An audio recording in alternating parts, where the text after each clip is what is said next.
Bonjour, que Dieu te bénisse aujourd'hui, que le Seigneur, mon Dieu, le Seigneur, notre Dieu, le Seigneur, le Dieu de toute la création, le seul Dieu, le Créateur, l'ingénieur de la création, celui qui a fait notre design, notre ingénierie, celui qui a fait l'ingénierie, le design de nos corps, le design de nos âmes, de notre âme à l'intérieur, de mon âme, de ton âme, de notre esprit humain, de notre corps, dans toutes ses proportions.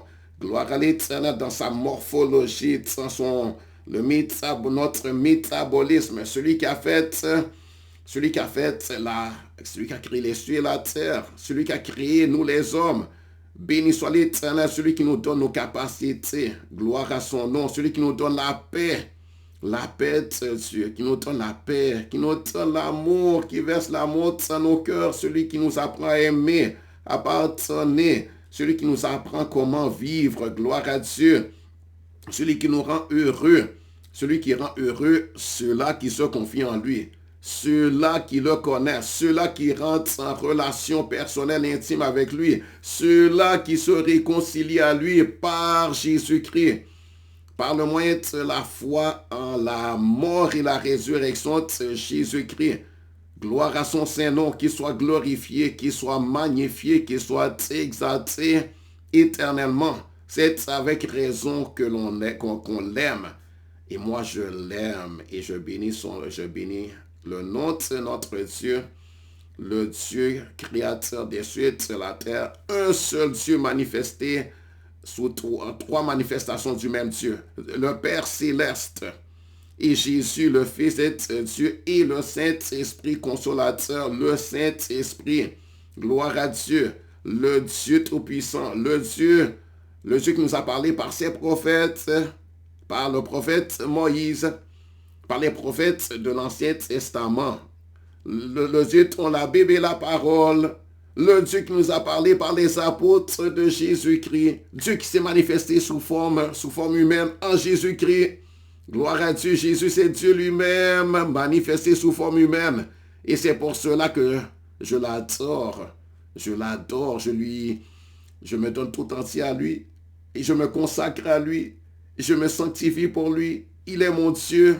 Gloire à Dieu, gloire au Seigneur, gloire à Jésus, gloire au Seigneur. Aujourd'hui, j'ai à cœur de vous parler encore une fois de vous parler de ce que la croix nous rapporte. L'œuvre que Jésus a faite à la croix, ce que Jésus a fait à la croix, au mont Golgotha, qu'on appelle aussi le mont du Calvaire, ce que Jésus a fait, le fait qu'il a offert sa vie en sacrifice, le fait que il a accepté que son sang soit versé. Il a pris les châtiments qu'il ne méritait pas, les châtiments qu'il n'avait pas accepté, qu'il n'avait pas supporté. Il a accepté d'être châtié injustement. Il a accepté d'être mis en accusation et d'être condamné. On a prononcé ses sentences sur lui, nous les hommes, alors qu'il est notre supérieur. Il est bien supérieur à nous. C'est lui notre roi. C'est lui le roi de sa création. C'est lui le Seigneur. Mais il a pris la forme d'un homme. Il a pris la forme d'un simple homme. Il est venu et même il est venu comme un bébé sur la terre. Mais à l'intérieur du corps de ce bébé, il y avait le Saint-Esprit. Il y avait l'Esprit de Dieu. Il y avait l'Esprit qui a créé les cieux et la terre. L'Esprit qui a le pouvoir sur les démons. L'Esprit qui a le pouvoir et l'autorité, la souveraineté. Gloire à Dieu, celui qui a créé les cieux par son pouvoir, les cieux et la terre, c'est-à-dire tout ce qui existe. Tout ce qui existe dans la création a été créé par Dieu lui-même. Quel pouvoir ce Dieu-là a, quelle puissance, quelle autorité. Et il a le pouvoir de te juger, il a le pouvoir de te condamner, il a le pouvoir aussi d'absoudre. Et ce Dieu s'est soumis au gouvernement humain. Il s'est soumis à ses hommes, il s'est soumis à ses parents humains. Mais il l'a fait volontairement, il s'est abaissé comme la Bible dit. Il s'est abaissé volontairement. C'est lui qui a accepté de le faire, c'est lui qui avait préparé ça. Gloire à Dieu, mais c'était pour nous délivrer C'était pour nous délivrer des conséquences. Et une des conséquences était la peur, dont Jésus est venu pour nous délivrer de la peur. Donc je vous parlais de la peur. Et car Jésus est venu et son sacrifice qu'il a fait, l'œuvre à la croix, ce qu'il a fait à la croix, cela nous permet d'être délivrés des peurs, des différentes formes de peur qui ont envahi la race humaine. Et je vais vous montrer l'origine de la peur, comment la peur est venue. Je vais vous montrer dans la Bible et je vais vous parler des différentes formes de peur dont Jésus nous délivre, pourvu bien sûr qu'on vienne à lui pour être délivré, pourvu qu'on vienne à lui pour recevoir la paix, pour être réconcilié à Dieu par lui et recevoir la paix, recevoir la délivrance des différentes formes de peur et ne plus avoir peur, mais avoir la paix. Gloire à Dieu, plus de peur, mais d'être en paix. Vraiment de savoir qu'on est en paix, qu'il n'y a pas de jugement pour nous, pas de condamnation et qu'on n'a rien à craindre, rien à redouter. Vraiment rien à redouter, pas qu'on ait une fausse assurance, parce qu'il y en a qui ont une fausse assurance. Certaines personnes ont de la témérité. Ils pensent que ils ont la témérité, une fausse assurance, parce que ça existe aussi d'avoir une fausse assurance, n'est-ce pas? Il y en a qui ont une fausse assurance, et moi je ne parle pas d'avoir une fausse assurance, parce qu'il y en a qui n'ont pas peur de la mort et qui font des choses horribles, et ils pensent qu'il n'y aura pas de jugement, alors qu'ils n'ont à craindre un jugement. Ils ont à craindre un jugement, ils commettent des crimes, des viols, ils tuent des gens, ils se font exploser sur des gens, ils font du kidnapping et ils pensent qu'il n'y a pas de conséquences, ils n'ont pas peur du jugement de Dieu, alors qu'ils devraient avoir peur du jugement de Dieu. Et ils devraient avoir peur de Dieu lui-même et peur du jugement de Dieu. Oui, on doit avoir peur du jugement de Dieu. Mais si on se réconcilie à Dieu, on vient et on reçoit le pardon des péchés et on marche d'une manière digne de Dieu, on demeure attaché à lui, de la relation avec lui, on n'a rien à craindre. Alors on n'a pas à avoir peur du jugement, on n'a pas à avoir peur d'être condamné, on n'a pas à se sentir coupable parce qu'à cause du pardon, mais le pardon s'obtient d'une certaine façon. C'est pas juste comme ça, mais le pardon vient par Jésus-Christ. Et moi maintenant, je n'ai plus de peur, je n'ai plus de crainte, j'ai plus de peur, plus de frayeur, je n'ai plus d'angoisse, j'ai été délivré de toutes les formes de peur à cause de Jésus. Donc, je vais vous montrer comment être délivré et les différentes formes de peur dont il nous délivre. Mais en premier, je veux vous montrer d'où vient la peur, comment la peur a commencé. Et c'est écrit dans le livre de la Genèse, le premier livre de la Bible. Le premier livre de la Bible, la Genèse, dans le chapitre 3. Donc, je vais vous montrer la chute parce que c'est là que la peur est rentrée. Mais avant, il n'y avait pas de peur dans le cœur de l'homme. Il n'y a pas de peur dans son cœur, dans son âme, dans son esprit. Il n'y avait pas de peur. Pas de peur, pas de frayeur, pas d'inquiétude, pas d'angoisse, pas de crainte. C'était la paix totale. C'était la paix totale, mais ça a été brisé et la peur est venue. Donc, je vais vous montrer d'où est-ce que c'est venu et des différentes sortes de peurs dont Jésus nous délivre, dont la croix, l'œuvre de la croix nous délivre. Donc, je commence au chapitre 3 qui parle de la tentation et de la chute de l'homme. Donc, il est écrit, le serpent était le plus rusé de tous les animaux des champs que l'Éternel Dieu avait fait. Il dit à la femme, Dieu a-t-il réellement dit, vous ne mangerez pas de tous les arbres du jardin? La femme répondit au serpent, nous mangeons du fruit des arbres du jardin. Mais quant au fruit de l'arbre qui est au milieu du jardin, Dieu a dit, vous n'en mangerez point et vous n'y toucherez point, de peur que vous ne mouriez. Alors le serpent dit à la femme, vous ne mourrez point, mais Dieu sait que le jour où vous en mangerez, vos yeux s'ouvriront et que vous serez comme Dieu, connaissant le bien et le mal. La femme vit que l'arbre était bon à manger et agréable à la vue, et qu'il était précieux pour ouvrir l'intelligence. Elle prit son fruit et en mangea. Elle en donna aussi à son mari qui était auprès d'elle, et il en mangea. Donc, voyez ici, le serpent, mais c'est un serpent dans lequel, c'est pas juste un simple serpent. Et dans ce serpent-là, c'était un serpent, comme on les connaît, mais cependant, dans ce temps-là, il n'avait pas la forme qu'il a aujourd'hui. Parce que plus tard, Dieu a maudit le serpent, Dieu l'a frappé, malédiction, et il a perdu ses pattes, il a été transformé, et le serpent, parce qu'il a collaboré avec le diable, un esprit malin, un esprit satanique, le diable, l'ennemi de l'humanité, un esprit malin, le chef était démon, était rentré dans ce serpent-là. Et il a parlé à la femme, c'est-à-dire à la mère de tous les humains, Ève, et son mari Adam était juste à côté, auprès d'elle. Il est en train d'écouter le discours. Il est en train d'écouter la conversation qu'il y avait entre le serpent et son épouse, sa femme, sa bien-aimée, son amie, celle que Dieu lui avait donnée, celle qui était auprès d'elle, qui était son aide. Et il a laissé la femme avoir la conversation sans intervenir. Il n'a pas contesté ce que le serpent disait.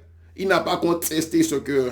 Il n'a pas réprimandé sa femme. Il n'a pas essayé de l'arrêter. Il ne lui a pas fait des reproches. Il ne l'a pas mis en garde. Donc, il a mal fait. Le serpent était venu pour se jouer d'elle, pour la manipuler. Et le serpent lui a menti, lui disant que ce que Dieu lui avait dit, c'est faux. Qu'il ne mourrait pas, qu'il n'y aurait pas de mort, et qu'il ne périrait pas, qu'il n'y aurait pas de conséquences néfastes à ce qu'il mange de l'arbre.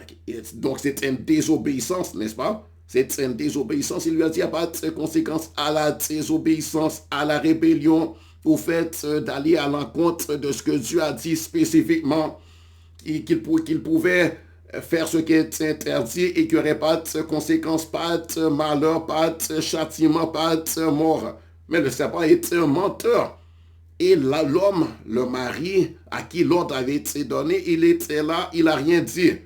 Il a laissé la femme prendre sa décision sans intervenir. Il n'a pas conseillé sa femme.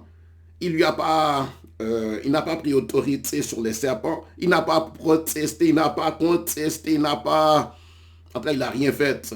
Et il a mal fait en cela. Il a mal fait en cela. Il a trahi Dieu et en même temps, il n'a pas protégé sa femme.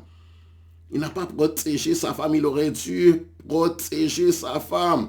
Si tu vois sa femme en train de se faire tromper, manipuler, séduire, que quelqu'un vient pour se jouer de sa tête et vient amener le malheur dans ton foyer, tu dois prendre l'autorité, tu dois agir, tu dois ouvrir la bouche, tu dois prendre des actions. Protester, contester cela, prendre l'autorité sur l'ennemi, le chasser, lui dire va-t'en. Et aussi ne pas toi-même tomber dans le piège et prendre du fruit défendu et puis en manger. C'est-à-dire faire la chose qui est défendue, qui est interdite, qui amène le malheur, qui amène la malédiction, qui amène la mort. La mort, c'est grave. Et il savait. Il n'a pas encore expérimenté la mort, mais il savait que c'était grave. C'était très grave. Mais il n'a pas cru Dieu. Et il a trahi Dieu en cela. Donc, voici ce qui est arrivé. C'était très grave. Donc, je continue. Donc, je relis le verset 16. Il est écrit, la femme vit que l'arbre était bon à manger et agréable à la vue. Mais c'est qu'elle a pris le point de vue du serpent. C'est pas que l'arbre était bon à manger et agréable vraiment. Mais c'est que, le serpent lui a dit, il n'y a pas de problème, mange. C'est quelque chose de bon pour toi, ça va t'ouvrir l'intelligence, tu vas devenir intelligent. Alors qu'ils étaient déjà intelligents. Dieu les avait remplis d'intelligence, la vraie intelligence. Ils avaient la vraie intelligence. Donc, elle a été trompée. Et Adam était rebelle, désobéissant. Mais je pardonne papa Adam. Je lui pardonne. mais il nous a causé bien de souffrances, bien de malheurs. Hein? Donc c'est écrit, les yeux de l'un et de l'autre s'ouvrirent. Ils connurent qu'ils étaient nus. Ayant cousu tes feuilles de figuier, ils s'enfirent tes ceintures. Alors, ils entendirent la voix de l'Éternel Dieu qui parcourait le jardin vers le soir. Et l'homme et sa femme se cachèrent loin de la face de l'Éternel Dieu, au milieu des arbres du jardin. Donc voici maintenant, quand ils entendaient, avant d'avoir péché, quand ils entendaient Dieu, ils allaient vers Dieu. Il allait pour avoir communion avec lui, pour avoir relation, fraternité, amitié. Mais maintenant, quand ils entendent la voix de Dieu, ils se cachent. Ils avaient peur, ils avaient honte, ils se sentaient coupables. Alors qu'avant, ce n'était pas le cas. Hein? Mais maintenant, ils se cachent de la face de Dieu, comme maintenant les hommes se cachent de la face de Dieu à cause du péché. Donc, ils se cachaient loin de la face de l'Éternel Dieu, au milieu des arbres du jardin. Hein? Et je continue. Mais l'Éternel Dieu appela l'homme et lui dit, où es-tu?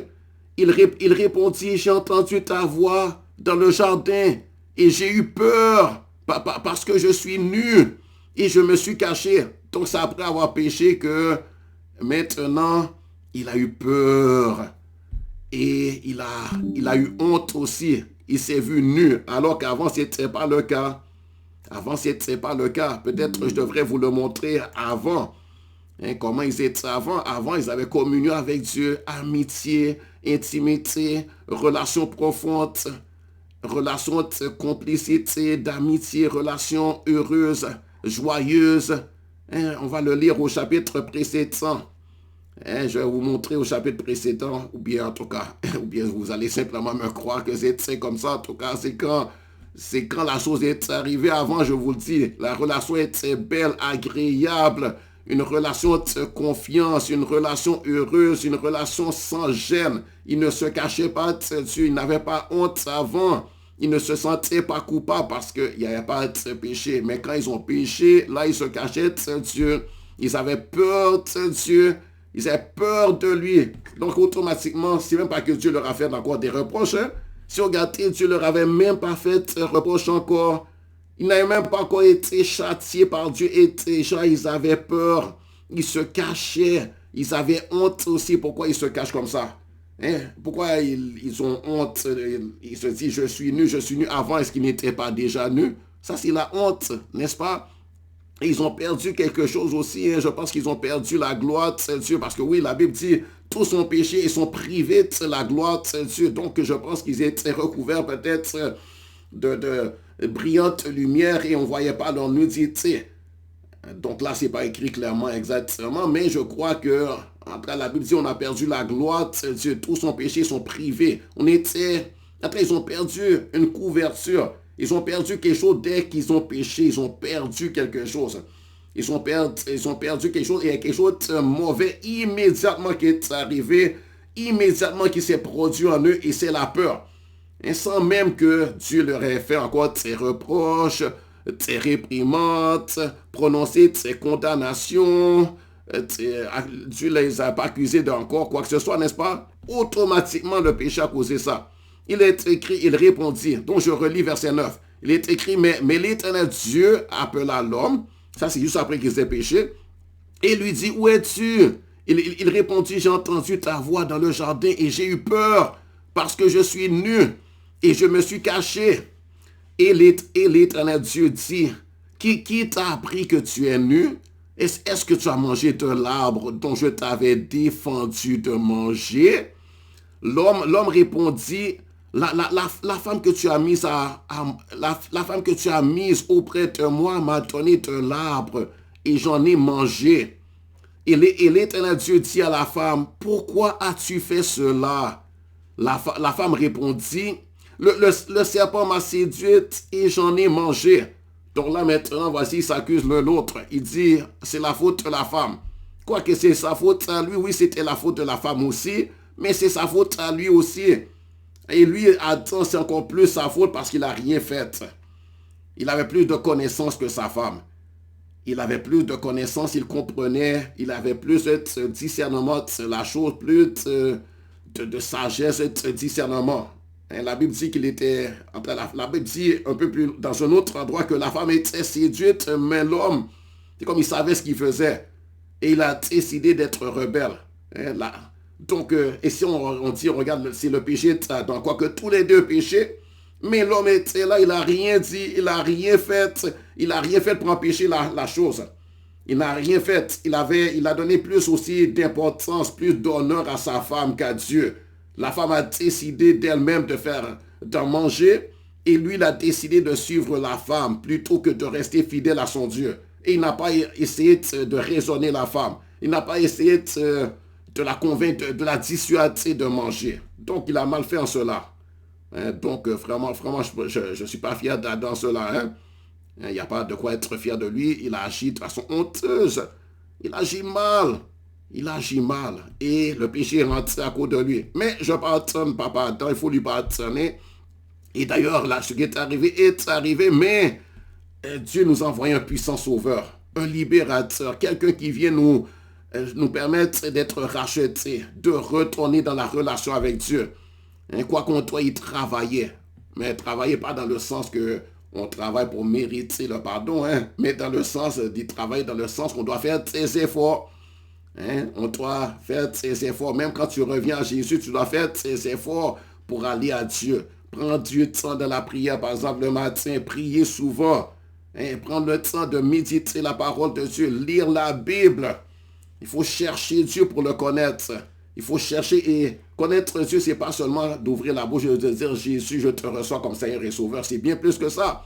C'est de se plonger dans la lecture, la méditation, la parole de Dieu. C'est de prendre du temps chaque jour dans la prière et de prendre pas seulement 10 minutes, 5 minutes, 10 minutes, c'est pas suffisant, mais de prendre vraiment des heures dans la prière. Au moins 1 heure par jour, et même plus, de prendre du temps dans la prière, dans la communion avec Dieu. La prière, c'est vraiment ton temps de relation avec Dieu où tu lui parles et aussi tu te mets à son écoute. N'est-ce pas? Il faut l'écouter. Il faut l'entendre pour que quelqu'un te parle. Il faut bien que tu sois prêt à l'écouter. Il faut que tu te mettes à l'écoute. Il faut que tu dises, Seigneur, me voici, parle-moi. Je veux entendre, je veux savoir. Il faut aller lire sa parole aussi. Il faut aller à l'église. Dieu a dit de s'assembler avec les frères et sœurs. Jésus a donné l'église. Et même lui-même, il est venu, il a donné l'exemple. Il faut faire ça. Aller dans le temple de Dieu. C'est important. Donc, voici ce qui est arrivé. Et verset 14, il est écrit, l'Éternel Dieu dit au serpent. Donc, maintenant, il dit c'est à cause du serpent. Donc, et c'est vraiment le serpent, c'est la faute du serpent. L'Éternel Dieu dit au serpent, puisque tu as fait cela, tu seras maudit entre tout le bétail et entre tous les animaux de tes champs. Tu marcheras sur ton ventre et tu mangeras de la poussière tous les jours de ta vie. Donc, je m'arrête là avec le passage. Moi, je voulais juste vous montrer d'où vient la peur. D'où vient la peur. Et même on voit la honte aussi, n'est-ce pas? Peur, honte, ils se cachent, ils se sentent coupables. Et vraiment, ils étaient coupables aussi. Ils se sentent coupables et quoique Dieu leur avait même pas fait de reproches. Donc voici d'où vient la peur. Aussitôt qu'ils avaient péché, la peur était rentrée. Et maintenant, donc je vais vous montrer la solution à cela, à ce problème, c'est la peur. Et il y a différentes formes de peur, n'est-ce pas? Il y a différents degrés de peur. Il y a peur, il y a crainte, il y a crainte, il y a crainte, il y a peur, il y a frayeur, il y a épouvante, terreur, il y a différentes formes. Il y a de l'angoisse, même l'angoisse est une forme de peur un peu cachée dans le cœur, n'est-ce pas? Donc, il y a différentes formes. Même aussi la timidité, c'est une forme de peur. C'est une forme de peur, mais subtile, cachée dans le cœur, plus subtile que les autres. N'est-ce pas? La timidité, être timide, ça c'est comme tu as peur des hommes. Tu es timide, tu as peur de t'exprimer, peur de parler. Je connais, moi, avant, j'étais timide. J'étais né comme ça, avec cette chose-là. Et si vous regardez, même un enfant est né avec de la peur. Il y en avait de la peur. Donc maintenant, je vais vous parler de la solution à tout ça. Gloire à Dieu, béni soit Dieu, parce qu'il y a la solution qui est en Jésus. Donc, Maintenant, on voit d'où vient la peur. Hein? La peur est l'une des expériences, en tout cas, c'est toute l'humanité connaît la peur. Hein? Tout homme connaît la peur. Il y a la peur, c'est déjà là, c'est rentré. Maintenant, quelle est la solution? Et j'ai aussi parlé des différentes formes de peur. Hein? Des différentes formes de peur. Alors, il y a la peur de la mort. Hein? Il y a la peur de la mort. La mort, la mort est l'une des peurs les plus profondes de l'être humain. Ça, c'est la peur de la mort, la peur de mourir, la peur la peur de mourir, la peur de la mort, hein, la peur que, par exemple, une maladie vienne et te tue, hein, la peur de la mort. Hein, et cette peur, ça produit une grande anxiété, ça produit un sentiment d'insécurité, ça produit, on craint. Hein, il y a des craintes. Donc, la peur, c'est la mort. Maintenant, la Bible dit, dans Hébreux chapitre 2, versets 14 à 15, il est écrit que par la mort, hein, et si c'est par sa mort, Hébreux chapitre 2, versets 14 à 15, il dit que par la mort, ici il parle de la mort de Jésus à la croix, par la mort, il rend impuissant celui qui avait la puissance de la mort, c'est-à-dire le diable, et qu'il délivre tous ceux qui, par crainte de la mort, étaient toute leur vie retenus dans la servitude. Donc la mort de Jésus, c'est par sa mort, hein, sa mort expiatoire, la mort où un innocent, qui est Jésus, qui est le Messie, le Rédempteur, le Libérateur, qui était sans péché, qui était innocent, et un innocent, un juste, a pris la place d'être coupable, il a subi une condamnation, il a pris notre culpabilité, notre honte en cela, il a pris nos sentences, nos châtiments, et par cela, par sa mort, il a rendu impuissant celui qui avait la puissance de la mort, c'est-à-dire le diable. Il nous délivre, il délivre tous ceux qui par crainte de la mort étaient toute leur vie retenus dans la servitude. Oui, on était dans la servitude, dans une forme d'esclavage. Mais par Jésus-Christ, si on croit en lui, maintenant, il y a la délivrance de la peur. On n'a plus à avoir peur. Comme maintenant, je n'ai plus peur de la mort. Hein, la Bible dit, pour moi, vivre, c'est Christ, mourir, mettre un gain. Si je vis pour mon Dieu, pour mon Jésus, je vis la vie de Jésus qui m'a donné.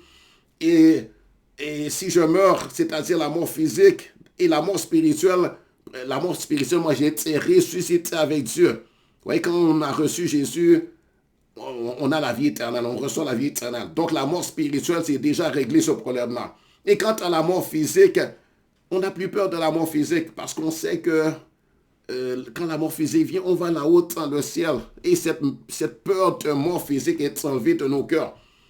Et c'est pour ça que même si on nous persécute à mort, l'enfant de Jésus ne va pas renier son Dieu pour la mort physique, pour le fait que quelqu'un le menace de mort. On n'a même pas peur de la mort. On n'a plus peur de la mort. La mort a perdu son pouvoir, son nom.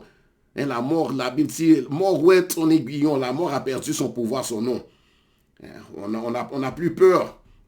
Gloire à Dieu. Donc la mort et la résurrection de Jésus ont vaincu la puissance de la mort. Gloire à Dieu. Béni soit l'Éternel. Gloire au Seigneur. Il est écrit dans Jean chapitre 11, verset 25. Jésus a dit, il a dit de lui-même, je suis la résurrection et la vie. Celui qui croit en moi vivra quand même il serait mort. Celui qui croit en Christ, Jésus reçoit la vie éternelle. Il n'a plus besoin de vivre dans la peur de mourir. On n'a plus besoin de vivre dans la peur de mourir. Il n'y a plus de peur. Gloire à Dieu. Maintenant, il y a la peur du jugement. Une deuxième forme de peur, c'est la peur du jugement. La conscience humaine est instinctivement, la conscience humaine sait instinctivement qu'elle devra rendre compte à Dieu. Hein, pour nos péchés, on sait instinctivement, c'est comme dans le cœur, on sait qu'il y a une peur de jugement. Une peur de jugement. Cette réalité peut produire la culpabilité, la peur du jugement. Mais, parce que la Bible dit, il est réservé à tout homme de mourir une seule fois, après quoi vient le jugement. C'est écrit dans Hébreux chapitre 9, verset 27. Maintenant, La solution à cette peur-là, c'est la croix de Jésus. La croix de Jésus apporte la justification et le pardon. Donc, on n'a plus peur du jugement de Dieu. On n'a plus peur du jugement et de la condamnation parce qu'il n'y a plus de condamnation pour ceux qui sont en Jésus-Christ. Pour ceux qui sont réconciliés à Dieu par Jésus-Christ. Gloire à Dieu, pardonnés de leurs péchés. Pour avoir cru en Jésus, pour s'être réconcilié, à être né de nouveau, avoir reçu Jésus comme ton Seigneur et Sauveur, il n'y a plus de condamnation. La Bible dit dans Romains chapitre 8, verset 1, il n'y a donc maintenant aucune condamnation pour ceux qui sont en Jésus-Christ. Celui qui place sa foi, sa confiance en Christ Jésus, le Messie, le Rédempteur, le Sauveur, est réconcilié avec Dieu. Une autre peur dont la croix de Jésus nous délivre, c'est la peur des démons et des puissances spirituelles. Beaucoup de personnes vivent dans la peur du monde spirituel. Peur de la sorcellerie, peur des malédictions, peur des mauvais esprits, peur du diable. Mais maintenant que si tu as Jésus, tu n'as plus à avoir peur des démons. Tu n'as plus à avoir peur des démons, de l'enchantement, parce que l'enchantement, c'est les démons qui sont derrière ça. Tu n'as pas à avoir peur de la sorcellerie, des hommes, enchantement, envoûtement, etc. Et toutes ces choses magiques, et les démons. Tu n'as pas à avoir peur des démons. Tu es délivré des démons, des esprits malins, des princes des ténèbres. Oui, on sait qu'il existe les démons. Mais Jésus nous a mis en position d'autorité sur les démons. Jésus t'a élevé au-dessus de toute domination, de toute autorité, de toute puissance, de tout prince des ténèbres. Et Jésus nous a même donné à nous tous autorité sur eux. Et on est élevé au-dessus d'eux. Tu es élevé à la position de fils et fille de Dieu. Donc, il n'y a plus de peur. Il n'y a plus de peur. La Bible dit dans Colossiens chapitre 2, verset 15, il a dépouillé les dominations et les autorités et les a livrés publiquement en spectacle. Donc le croyant peut vivre de la victoire de Christ. Il peut vivre en sécurité. Mais une chose importante, c'est de se remplir du Saint-Esprit et de se remplir de la connaissance de la vérité. Parce que si tu n'es pas bien rempli du Saint-Esprit, c'est comme il peut avoir des peurs et tu pourrais avoir peur. Donc remplis-toi du Saint-Esprit, c'est très important. Remplis-toi de la connaissance de la parole de Dieu. Remplis-toi de la connaissance de ce que Dieu a fait pour toi. Remplis-toi, va lire la Bible, prends le temps de l'étudier cette parole, de la méditer cette parole, de bien t'en imprégner cette parole, de remplir ton cœur, ton âme, ton esprit, ta pensée. Confesse la parole, proclame la parole, déclare ce qui est écrit. Mets-la dans ta pensée, mets-la dans ton cœur. Remplis-en ton cœur, remplis-en ta bouche aussi. Va dans l'assemblée des saints, reste pas dehors. Ne gaspille pas ton temps. Prends du temps avec Dieu, prends du temps dans la relation de la prière. Gloire à Dieu, prie chaque jour. Parce que Jésus a dépouillé les dominations et les autorités et il les a livrées publiquement en spectacle. Le croyant peut vivre dans la victoire en Christ. Donc viens à Jésus, toi qui n'as pas de relation avec Jésus, toi qui es dehors, viens, rentre dans la maison du Père simplement croyant au Seigneur Jésus et tu seras délivré. Luc chapitre 10, verset 19 nous dit que Jésus a dit dans l'évangile selon Luc, chapitre 10, verset 19, il nous dit, je vous ai donné le pouvoir de marcher sur toute la puissance de l'ennemi. Je vous ai donné, à qui? Aux disciples, je vous ai donné le pouvoir de marcher sur toute la puissance de l'ennemi. Quand tu marches sur quelque chose, c'est-à-dire tu l'écrases, tu marches dessus. Tu n'as pas peur de lui, tu l'écrases, tu le piétines. Jésus t'a donné ce pouvoir. Jésus t'a donné ce pouvoir, cette capacité. Jésus t'a mis en position. Il t'a donné la victoire. Il t'a donné le pouvoir. Il t'a donné l'autorité. Il t'a donné aussi la force. Il t'a donné son esprit, sa puissance, son pouvoir. Il est avec toi. Et il a envoyé ses anges même pour être avec toi, ses serviteurs, les saints anges qui sont puissants, redoutables, terribles pour l'ennemi, mais qui sont tes amis pour toi, des serviteurs de ton papa, de notre papa, gloire à Dieu. Il y a aussi la peur de l'avenir dont Jésus nous a délivrés. L'incertitude du futur produit souvent de l'angoisse. Hein, l'incertitude du futur. Tu ne sais pas ce qui va t'arriver. Quand tu ne sais pas ce qui va t'arriver, tu peux avoir tes angoisses, tu peux avoir peur. Peur de l'avenir, peur de ce qui va t'arriver, peur, tu ne sais pas qu'est-ce qui va m'arriver. Mais quand tu as Jésus, tu n'as plus peur parce que ton avenir est assuré. Hein? Et Jésus devient ton espérance. Il est ton espérance. Hein? La Bible dit, Christ est l'espérance de la gloire. Avec Jésus, tu as de l'espérance. Avec Jésus, tu n'as pas peur face au futur. Tu n'as pas peur face à ton avenir. Tu n'as pas peur parce que il n'y a plus d'inquiétude à avoir. Dans Matthieu chapitre 6, verset 34, il est écrit, ne vous inquiétez pas du lendemain. Jésus a dit toujours, ne vous inquiétez pas, ne crains pas, ne sois pas inquiet face au lendemain. Je prendrai soin de toi, je pourvoirai pour toi. Je pourvoirai pour toi, je prendrai soin de toi. Dieu dit, je prendrai soin de toi. Tu n'as pas crainte pour demain. Tu n'as pas crainte. Tu n'as même pas besoin de connaître les détails de ton avenir. Tu sais que ton avenir, c'est Dieu le Tout-Puissant qui va gérer les choses pour toi. Il est au contrôle. Gloire à Dieu. Donc la solution face à la peur de l'avenir, c'est de connaître Dieu.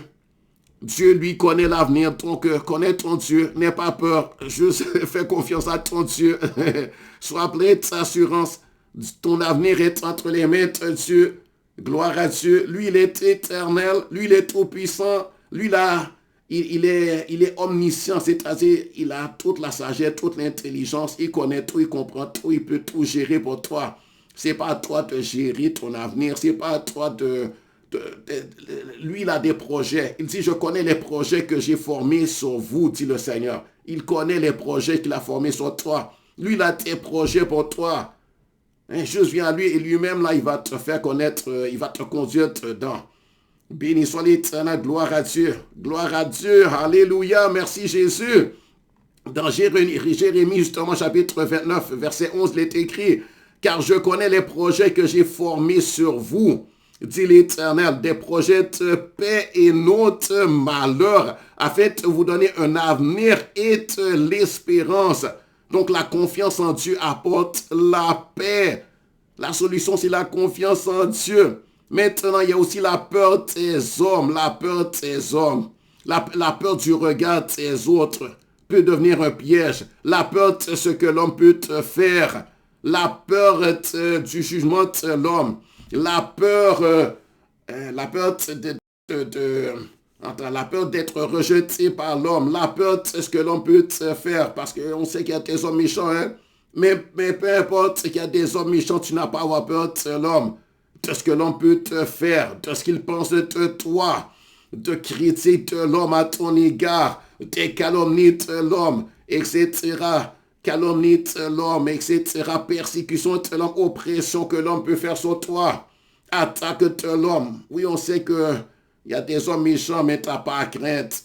La Bible dit dans Proverbes chapitre 29, verset 25, la crainte des hommes tend un piège. La crainte des hommes tend un piège. Ne crains pas les hommes, n'aie pas peur. Dieu a dit de ne pas avoir peur. Dieu a dit de ne pas avoir peur de l'homme. Ne crains pas l'homme ton prochain. Ne crains pas. Vis dans la paix de Dieu. La paix du Seigneur. Ne crains pas la persécution, les mauvaises choses. Et partant ceux qui ont péché contre toi, vis en paix. Reçois le Saint-Esprit. Demande à Dieu l'onction de son esprit. Demande à Dieu de te remplir du Saint-Esprit. Demande à Dieu le baptême du Saint-Esprit. Rappelez-vous, Pierre, l'apôtre Pierre et les apôtres de Jésus et les autres disciples. Le jour de la Pentecôte, il y avait 120 personnes qui étaient ensemble. Avant, ils avaient peur. Avant le jour de la Pentecôte, ils avaient peur. Pierre et les autres se cachaient. Pierre avait même renié Jésus parce qu'il avait peur. Le jour où Jésus est en jugement devant les hommes, devant les tribunaux des hommes.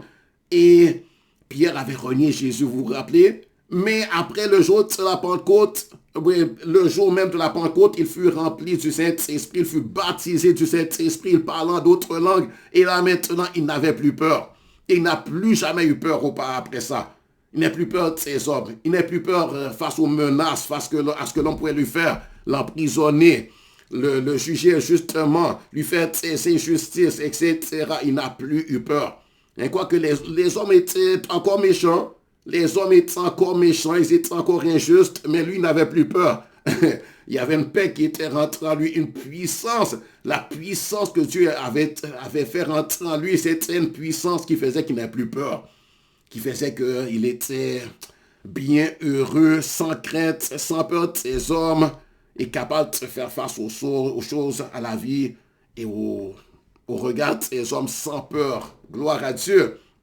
Donc, laisser la confiance en Dieu libère la peur. Être rempli du Saint-Esprit aussi libère la peur. Le baptême du Saint-Esprit libère la peur.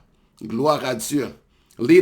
Dans Psaume 118, verset 6, il est écrit, « L'Éternel est pour moi, je ne crains rien. » Il y a aussi la peur de l'échec. La peur de se tromper ou de ne pas réussir peut paralyser.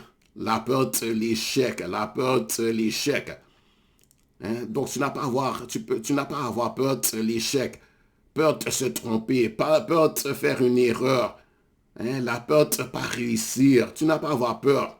Hein? Si tu fais une erreur, soit Dieu va te pardonner, puis il nous arrive à tous de faire des erreurs. On n'a pas à avoir peur. On n'a pas à avoir peur d'entreprendre quelque chose, de faire quelque chose de peur qu'on va échouer, de faire que on ne va pas réussir, de peur qu'on n'aura pas les moyens. Va en avant.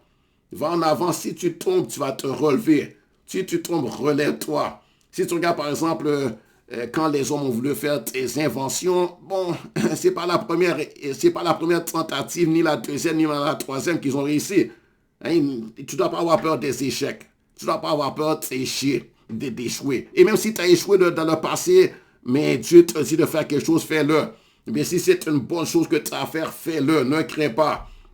Et va en avant. Va en avant. Ne crains pas. Ne vis pas dans la peur de l'échec. Ne vis pas dans la peur de te tromper, etc. Au travail. Si tu te trompes, continue, essaie encore, fais tes efforts pour apprendre, fais tes efforts, applique la sagesse, etc. Demande de l'aide, va chercher la formation qu'il te faut, va recevoir les enseignements qu'il te faut, fortifie-toi, et puis essaie à nouveau. Tu es capable. Avec Dieu, tu es capable. Avec Dieu, tu es capable. Hein? Et nous les hommes, Dieu nous a donné la résilience. Dieu nous a donné beaucoup d'intelligence et de sagesse et de capacité que, par exemple, les animaux n'ont pas. Hein? Donc, par exemple, celui qui a inventé l'ampoule, c'est pas au premier essai qu'il a réussi. Celui qui a fait l'avion, c'est pas au premier essai, mais il avait l'idée de faire un avion. Il avait l'idée que l'on pouvait se décoller, voler avec un engin. Et il a essayé. Et finalement, il a réussi. Il a réussi. Donc, Dieu donne la force d'avancer. Dans Josué chapitre 1, verset 9, il est écrit, « Fortifie-toi et prends courage. Ne t'effraie point. » Fortifie-toi, Dieu avait dit à Josué. Prends courage. Ne t'effraie point, il avait dit dans Josué, le chapitre 1. Ça, c'est un passage que Dieu m'avait donné, qui m'a fait énormément de bien. Dieu avait dit, fortifie-toi, prends courage. Je vais vous le lire. Il avait dit, fortifie-toi quand Josué devait aller prendre possession du pays de Canaan. Il lui avait dit dans Josué chapitre 1, Dieu lui avait dit, nul ne tiendra devant toi tant que tu vivras. Je serai avec toi, comme j'ai été avec Moïse. Je ne te délaisserai point. Je ne t'abandonnerai point. Fortifie-toi et prends courage, car c'est toi qui mettras ce peuple en possession du pays que j'ai juré à leur père de leur donner. Fortifie-toi seulement et aie bon courage en agissant fidèlement selon toute la loi que Moïse, mon serviteur, t'a prescrite. Ne t'en détourne ni à droite ni à gauche, afin de réussir dans tout ce que tu entreprendras. Que ce livre de la loi ne s'éloigne point de ta bouche. Médite-le jour et nuit pour agir fidèlement selon tout ce qui est écrit, car c'est alors que tu auras du succès dans tes entreprises. C'est alors que tu réussiras. Ne t'ai-je pas donné cet ordre? Fortifie-toi et prends courage. Ne t'effraie point. et ne t'épouvante point, car l'Éternel, ton Dieu, est avec toi dans tout ce que tu entreprendras. Donc cette parole, c'est aussi pour toi, comme c'est pour moi. C'est pour nous. C'était pas seulement pour Josué. Maintenant, prends cette parole personnelle. Prends ça comme une parole de Dieu pour toi-même, si tu crois en Jésus. Et si tu n'as pas de relation avec Jésus, empresse-toi de venir et te recevoir cette puissance, cette force, cet accompagnement de Dieu, cette vie éternelle, tous ces bienfaits qui sont gratuits que Dieu donne. C'est merveilleux, n'est-ce pas? Une autre peur dont la croix de Jésus nous délivre, dont Dieu nous délivre par Jésus-Christ, c'est la peur du manque. Peur de manquer. La peur de la pauvreté peut produire de l'inquiétude. La peur de manquer. La peur de ne pas avoir assez. La peur de manquer. Donc, peur de la pauvreté. Peur du manque. Donc, n'aie pas peur. Ne sois pas dans l'inquiétude. Ne crains pas. Dieu va pourvoir pour toi, mais seulement toi, fais ce que Dieu te dit de faire. Et puis, travail, bien sûr, n'est-ce pas? Il ne faut pas juste rester là et dire Dieu pourvoit, Dieu pourvoit. Dieu nous dit de travailler, n'est-ce pas? Dieu nous a dit de travailler. On fait nos efforts et puis on prie. Dieu va pourvoir quand même. Dieu va pourvoir. Dieu va pourvoir. Demande, prie au Seigneur. Si tu n'as pas, demande au Seigneur. Demande à Dieu lui-même. Il est capable de pourvoir pour toi de différentes façons. Tu n'as pas à t'inquiéter. S'il a pourvu pour les Israélites quand ils étaient dans le désert, où il n'y avait rien, où il y a très peu en tout cas dans le désert. Dans le désert, il y a des serpents, il y a des scorpions, il y a des lions, il y a des hyènes. Il n'y a pas beaucoup de nourriture. Et dans le désert, il manque l'eau. Il y a des oasis, mais c'est rare. Donc, et Dieu a pourvu l'eau pour eux. Et même quand il a dû faire un miracle, Dieu a fait un miracle pour eux dans le désert. Dieu les a protégés contre les bêtes sauvages dans le désert, contre les serpents, les scorpions, les lions qui étaient dans le désert, les hyènes dans le désert, contre la chaleur, contre le dessèchement. Dieu les a protégés, Dieu les a gardés, Dieu a pris soin d'eux. Ils sont même restés 40 ans dans le désert. Quoique ça, ce n'était pas la volonté de Dieu qui restent 40 ans, mais c'était leur propre faute parce qu'ils avaient été incrédules. Dieu a pris soin d'eux. Dieu a pourvu. Dieu leur avait même donné la viande dans le désert. Donc demande à Dieu.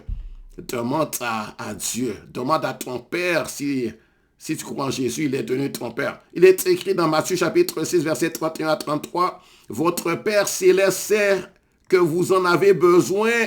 Votre Père céleste sait que vous en avez besoin. Dans Philippiens chapitre 4, verset 19, il dit, mon Dieu pourvoira à tous vos besoins. Donc Dieu pourvoit tous nos besoins. Une autre peur dont Jésus nous délivre par sa croix, c'est la peur de la maladie. La maladie rappelle la fragilité du corps humain. On n'a pas à avoir peur des maladies. Ne vis pas dans la peur des maladies. Peur de tomber malade. Peur d'être malade. Même si tu es malade, n'aie pas peur. Va à Dieu dans la prière. Fais confiance à ton Dieu. Demande la guérison. Dieu agira pour toi. Et même si tu mourrais, si tu meurs, tu vas là-haut dans le ciel. Et tu n'as pas à craindre la maladie. Tu n'as pas à avoir peur.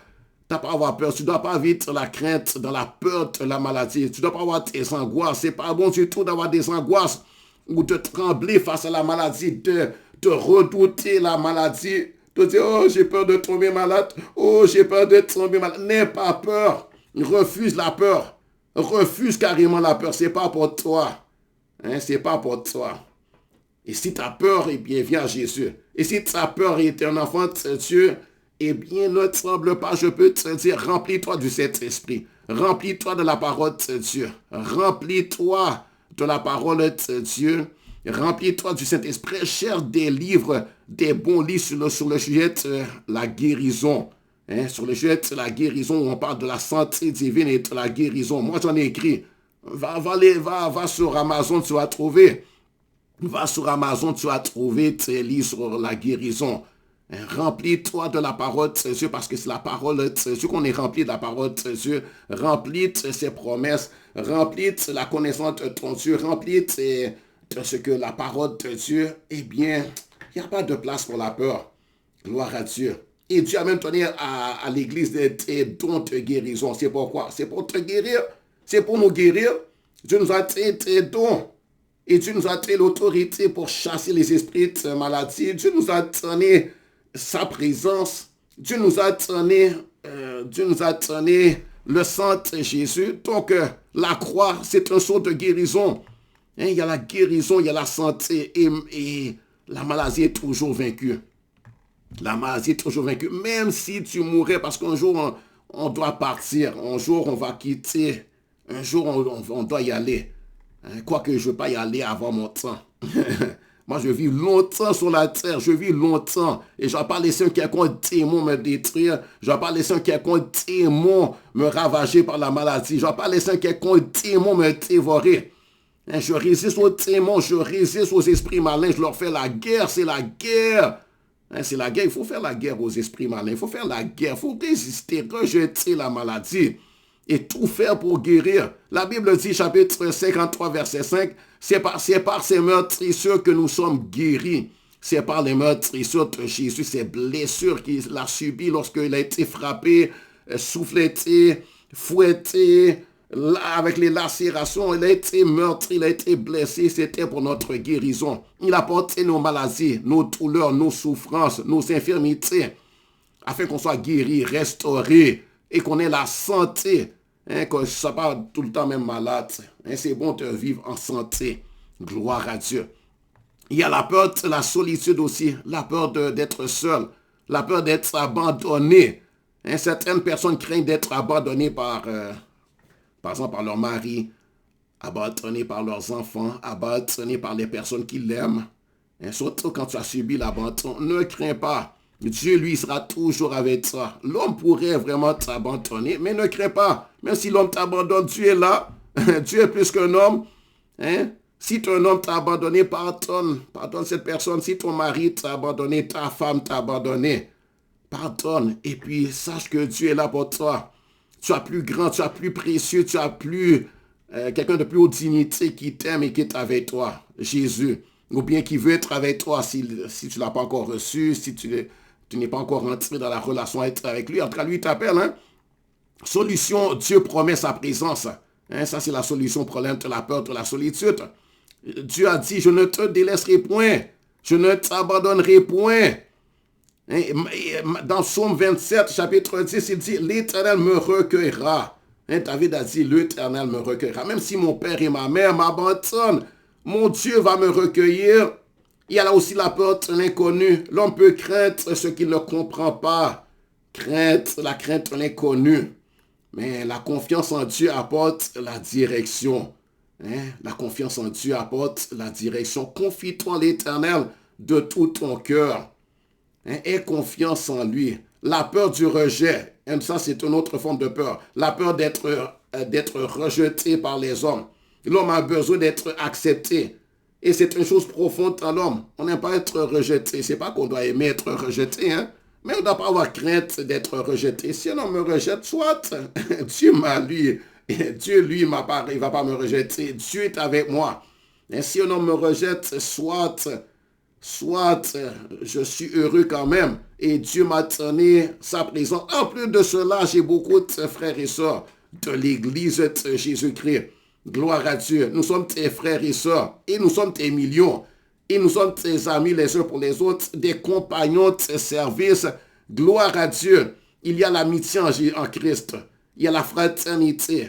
Il n'y a pas seulement Dieu, mais Dieu nous a donné de ces enfants qui sont des frères et sœurs pour nous. Et en plus de cela, quoi qu'on ne les voit pas maintenant, mais un jour, on aura même des anges. Laissez anges comme compagnons. Quoi que ce n'est pas pour maintenant, quoique ils sont là dans l'invisible, nous protégeant, combattant pour nous. Gloire à Dieu, c'est merveilleux, n'est-ce pas? Donc, l'identité en Christ apporte de l'assurance. De connaître ton identité en Christ, ça t'apporte de l'assurance. Dans Romains chapitre 8, verset 15, il est écrit, vous avez reçu un esprit d'adoption. Hein? Donc, tu es adopté, tu fais partie d'un grand royaume. Tu fais partie de la nation sainte, d'un peuple acquis. Il y a aussi la peur de l'échec. La peur de l'échec. La peur de l'échec. Certains croyants craignent de ne pas être capables de rester fidèles à Dieu. Ça, c'est la peur de l'échec spirituel. Ils craignent de ne pas être capable de rester fidèle. Tu es capable de rester fidèle. C'est pas par ta force, c'est pas par ta puissance, c'est par le Saint-Esprit. Si tu es fidèle à Dieu, Dieu va lui-même, il va te rendre fidèle. Lui-même, il va te garder attaché à lui. Lui-même, il va te garder attaché à lui. Tu n'as même pas à avoir peur. N'importe peur de l'échec. Hein, quelle que soit la forme d'échec, tu n'as pas à avoir peur. Le Saint-Esprit donne la force. Hein, dans Ézéchiel chapitre 36, verset 27, il est écrit, je mettrai mon esprit en vous. Ça, c'est Dieu qui a promis ça, de mettre son esprit en nous. L'esprit de force. Et l'esprit de force. L'esprit d'intelligence et de sagesse. L'esprit de conseil et de force qui t'apporte force et conseil. L'esprit littéral qui t'apporte enseignement, qui t'apporte des conseils, qui t'apporte consolation, qui t'apporte la direction à suivre, qui t'apporte des instructions, qui t'apporte de l'encouragement. Hein, tu as Dieu et en plus tu as les pasteurs aussi, les prophètes, c'est Dieu que Dieu nous a donné, les pasteurs. Hein, tu devras avoir un pasteur, une assemblée d'église locale. Et il y a les évangélistes, les prophètes, les apôtres. Il y a aussi ces ministères-là que tu as placés dans l'église. Hein, donc, et tu as tes frères et sœurs. Tu as tes frères et sœurs pour t'aider. Hein, et si tu as échoué dans le passé, pas de problème. Va de l'avant et continue. Continue. Hein, continue. Si tu as péché, demande pardon à Dieu. Relève-toi, continue avec Dieu. Dieu te pardonne et puis continue.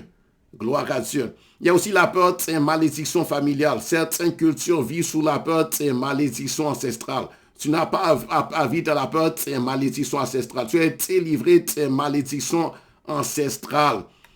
En Jésus-Christ, on a été livré de toutes les malédictions. La croix de Christ brise toute malédiction. C'est ça ce que la Bible dit. Dans Galates chapitre 3, verset 13, il est écrit, Christ nous a rachetés de la malédiction de la loi.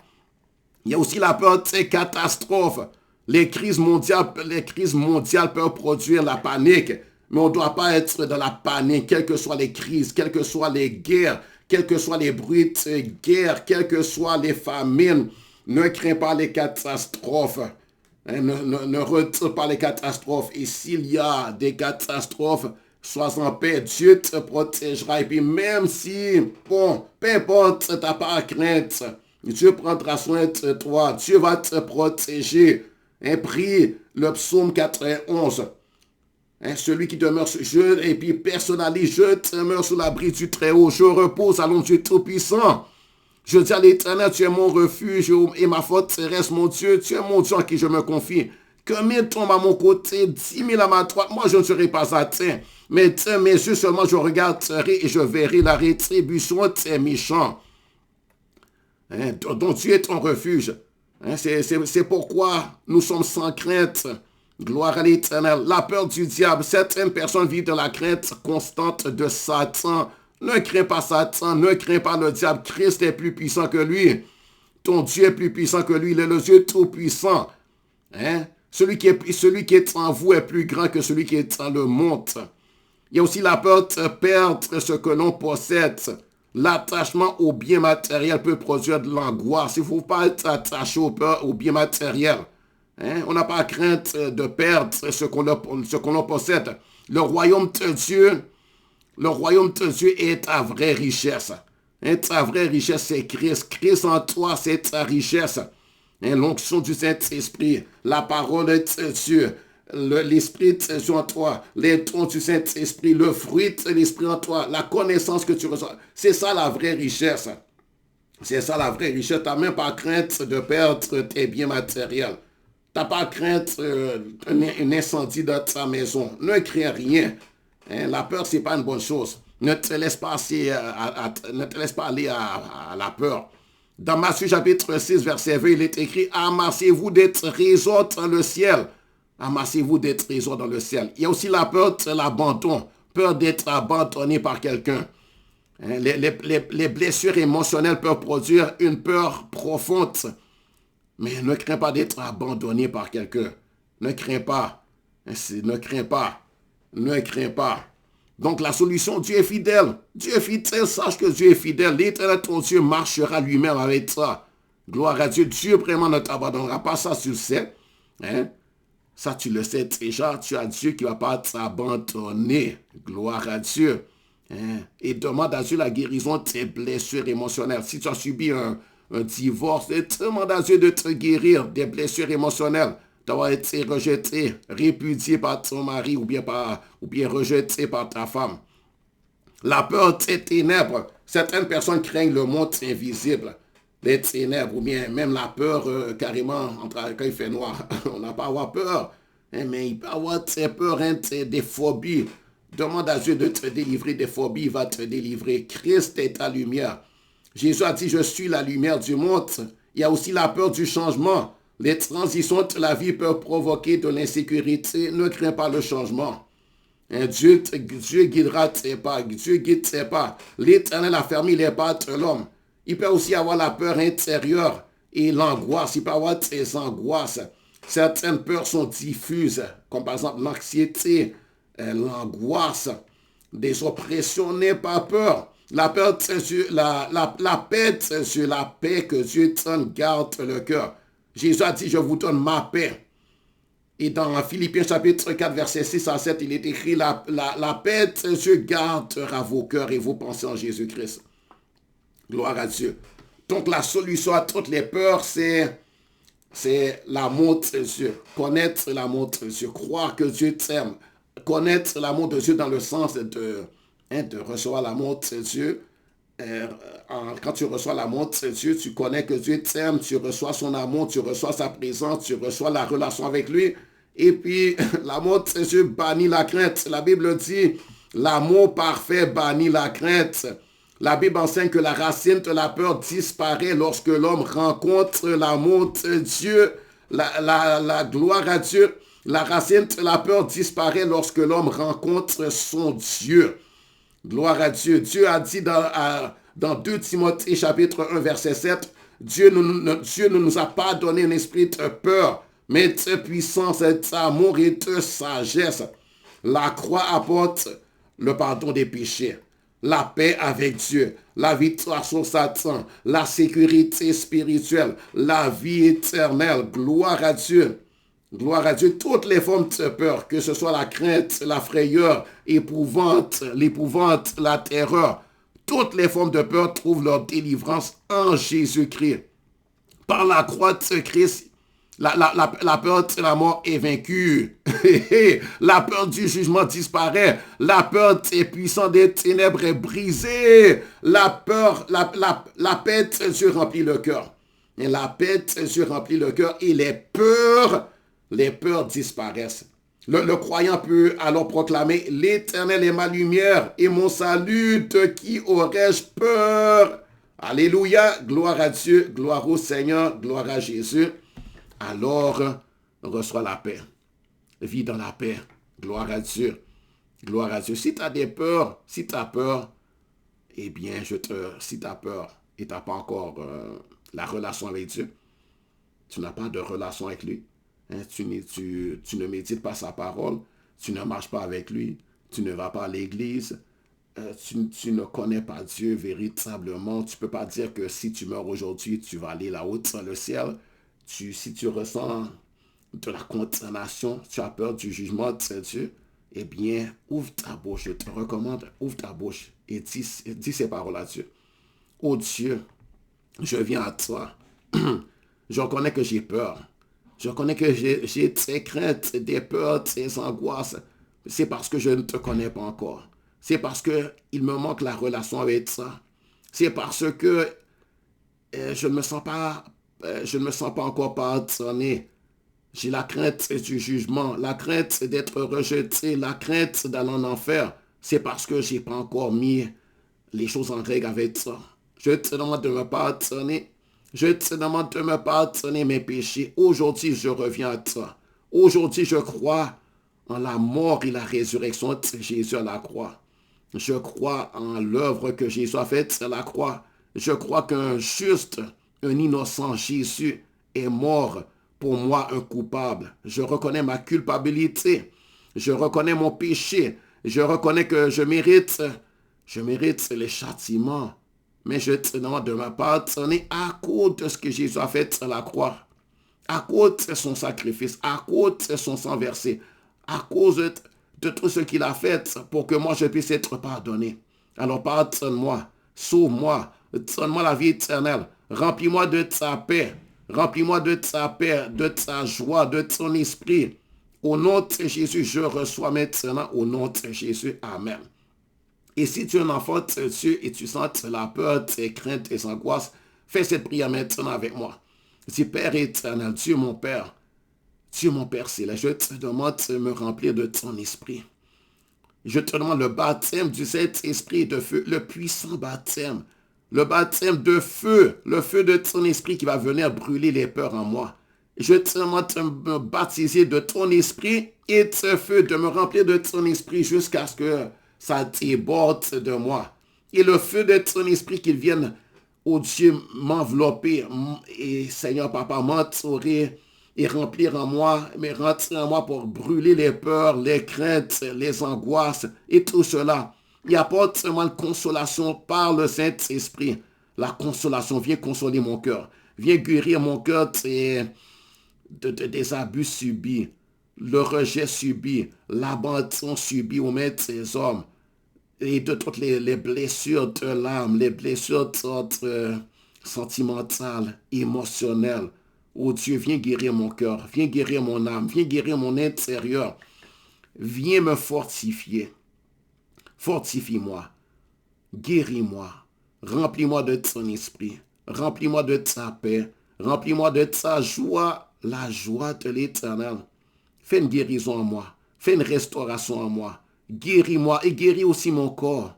Fais ton œuvre en moi. Au nom de Jésus, délivre-moi de ces esprits malins, de leur oppression. Délivre-moi de ces esprits qui m'agacent, qui me persécutent, qui me font souffrir. Délivre-moi de tout esprit malin qui m'agace, qui me fait souffrir, qui me nargue, qui m'oppresse.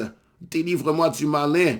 Délivre-moi de toute attaque du malin, de toute attaque causée par la sorcellerie de ces hommes.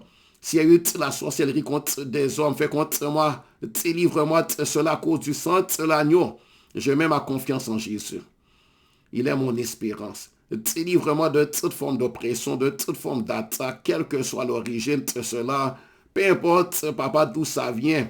Si c'est à cause de mes péchés, pardonne mes péchés, délivre-moi de cela. Délivre-moi de cela. Si c'est à cause de quelque chose que j'ai fait, pardonne-moi et délivre-moi. Si c'est à cause de quelque chose que quelqu'un de ma famille a fait, qu'un parent a fait, pardonne et délivre, libère.